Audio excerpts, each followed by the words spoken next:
यह पार्थिव जीवन एक दिन समाप्त हो जाएगा और सभी मृत्यु को प्राप्त होने के बाद हमारे स्वामी ईश्वर को लौट जाएंगे। जो साहस तथा धैर्य पूर्वक टिके रहेंगे, उनके कर्मों को मनचाहे उपहारों से वह विभूषित करेगा। सच ही ईश्वर ने प्रत्येक सृजित वस्तु के लिए अपनी इच्छा शक्ति से कार्य का मापदंड निर्धारित किया है, और जो लोग तुम्हारे स्वामी की सत इच्छा का पालन करते हैं, वे वास्तव में बड़े भाग्यशाली हैं।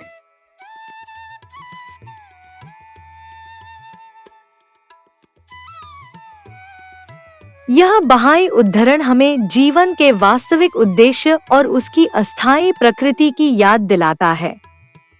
बहाई शिक्षाओं के अनुसार यह संसार हमारी आत्मा के विकास का एक विद्यालय है। हमारा पार्थिव जीवन स्थायी नहीं है। एक दिन हम सभी इस संसार को छोड़कर अपने सृजनहार ईश्वर की ओर लौटेंगे।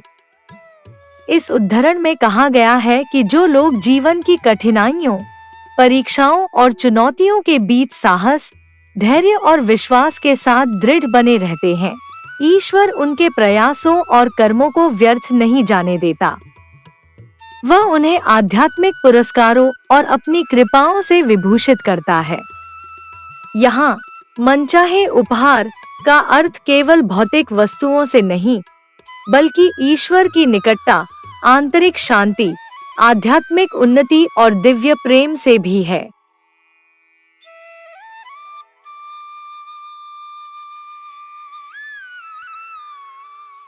बहाई शिक्षाएं बताती हैं कि ईश्वर ने इस सृष्टि की प्रत्येक वस्तु और प्रत्येक आत्मा के लिए एक उद्देश्य और क्षमता निर्धारित की है।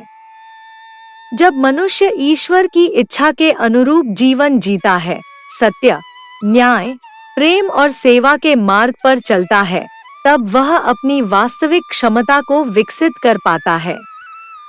इसलिए यह उद्धरण हमें प्रेरित करता है कि हम जीवन की परिस्थितियों से निराश न हों, बल्कि धैर्य, विश्वास और नेक कर्मों के साथ आगे बढ़े।